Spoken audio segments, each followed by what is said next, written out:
ꯆꯥꯝꯒꯅꯤ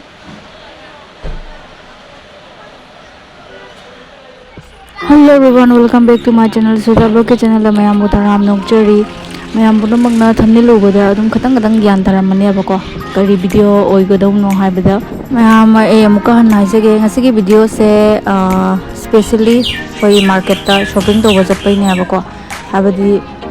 shopping haibadi mayam kari karagi nate da haidi yamna important oiba tawdi yadaba thabakki ne abako ꯑꯩꯈꯣꯏꯒꯤ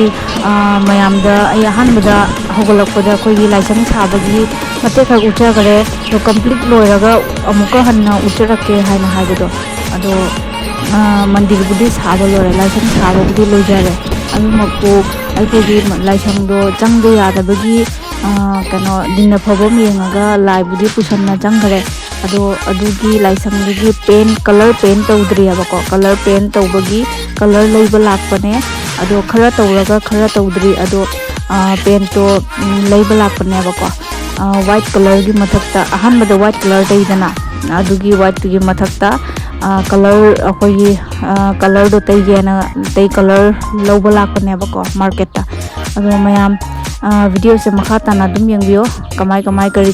ꯀꯂꯔꯇ ꯂꯩꯔ ꯍꯟꯕ꯭ꯔꯥꯅ ꯀꯔꯤꯕꯨ ꯂꯩꯕ ꯀꯔꯤ ꯑꯇꯣꯞꯄꯁꯨ ꯀꯔꯤ ꯁꯣꯞꯄꯤꯡ ꯇꯧꯕ ꯃꯌꯥꯝ ꯚꯤꯗꯤꯑꯣꯁꯦ ꯃꯈꯥ ꯇꯥꯅ ꯌꯦꯡꯕꯤꯌꯣ ꯃꯈꯥ ꯇꯥꯅ ꯑꯗꯨꯝ ꯑꯩ ꯎꯠꯆꯔꯛꯀꯦ ꯃꯌꯥꯝ ꯑꯩꯈꯣꯏ ꯍꯧꯖꯤꯛ ꯑꯩꯈꯣꯏꯒꯤ ꯍꯣꯁꯥꯏꯒꯤ ꯅ꯭ꯌꯨ ꯃꯥꯔꯀꯦꯠ ꯍꯥꯏꯕ ꯃꯥꯔꯀꯦꯠꯇꯨꯗ ꯌꯧꯔꯦ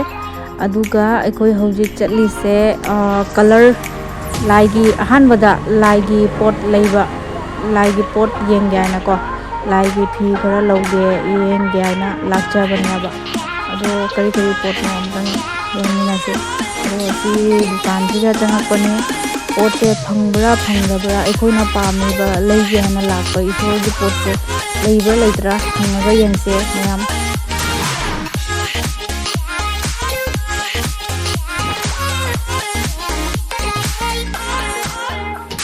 ꯃꯌꯥꯝ ꯍꯧꯖꯤꯛꯀꯤ ꯗꯨꯀꯥꯟꯗꯨꯒ ꯂꯩꯔꯝꯗ꯭ꯔꯦ ꯑꯩꯈꯣꯏꯅ ꯂꯩꯒꯦ ꯍꯥꯏꯅ ꯈꯟꯕ ꯄꯣꯠꯇꯣ ꯂꯩꯔꯝꯗ꯭ꯔꯦ ꯑꯗꯣ ꯁꯣꯝꯗ ꯑꯃꯨꯛ ꯌꯦꯡꯁꯤ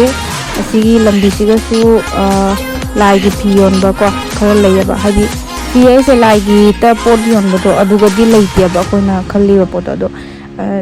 ꯆꯨꯝꯅꯒꯤ ꯐꯤ ꯌꯣꯟꯕ ꯗꯨꯀꯥꯟꯗꯩ ꯁꯨꯝ ꯀꯩꯅꯣ ꯇꯧꯕ ꯌꯥꯕ ꯂꯥꯏꯒꯤ ꯁꯤꯖꯤꯟꯅꯕ ꯌꯥꯕ ꯑꯍꯟꯕ ꯑꯐꯕ ꯐꯤ ꯑꯃ ꯌꯦꯡꯒꯦ ꯂꯥꯛꯄꯅꯦ ꯑꯗꯣ ꯐꯤꯗꯣ ꯐꯪꯕ꯭ꯔꯥ ꯌꯦꯡꯁꯦ ꯁꯤꯒꯩꯁꯨ ꯑꯗꯣ ꯁꯤꯒꯩꯁꯤꯒ ꯆꯨꯝꯅ ꯆꯠꯂꯒ ꯑꯩꯈꯣꯏꯒꯤ ꯐꯤ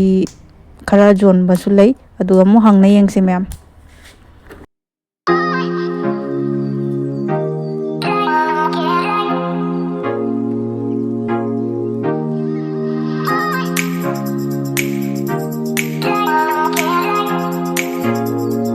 ꯃꯌꯥꯝ ꯑꯁꯤꯒꯤ ꯗꯨꯀꯥꯟꯁꯤꯒꯗꯤ ꯂꯩꯔꯝꯃꯦ ꯑꯗꯣ ꯃꯥ ꯄꯨꯊꯣꯔꯛꯀꯅꯤ ꯍꯧꯖꯤꯛ ꯑꯩꯈꯣꯏꯗ ꯌꯦꯡꯉꯣ ꯍꯥꯏꯌꯦ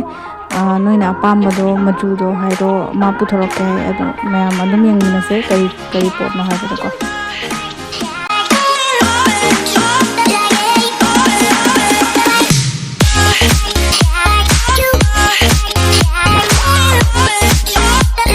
ꯃꯌꯥꯝ ꯑꯩꯈꯣꯏ ꯁꯣꯝꯗ ꯑꯃꯨꯛ ꯊꯣꯛꯂꯛꯑꯦ ꯄꯣꯠꯇꯣ ꯐꯪꯉꯕꯅꯤꯅ ꯂꯧꯔꯦ ꯑꯗꯨꯒ ꯁꯣꯝꯗ ꯑꯃꯨꯛ ꯍꯧꯖꯤꯛ ꯀꯩꯅꯣ ꯑꯋꯥꯠꯄ ꯂꯧ ꯆꯠꯀꯦ ꯍꯥꯏꯅ ꯇꯧꯕꯅꯦ ꯂꯥꯏꯒꯤ ꯄꯣꯠ ꯈꯔ ꯑꯗꯣ ꯑꯗꯨꯝ ꯌꯦꯡꯃꯤꯟꯅꯔꯁꯦ ꯃꯌꯥꯝ ꯀꯔꯤ ꯂꯧꯕ ꯍꯥꯏꯗꯣ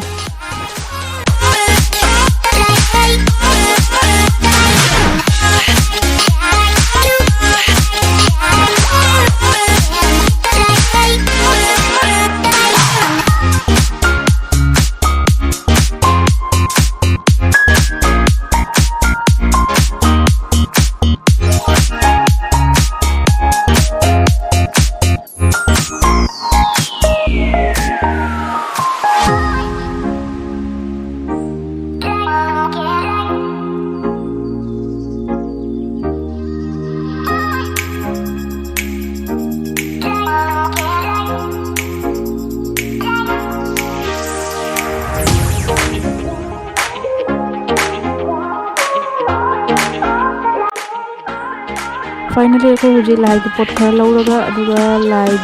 लाइसंगदा थानबे कलर पेन खर लौगे तौरी रंग कलर खर लौगे लाखने कलर दुकान में बको मैम चॉइस तो वाई मैं कैटलॉग पुथोरगा येंगल्ले कई कलर ना दो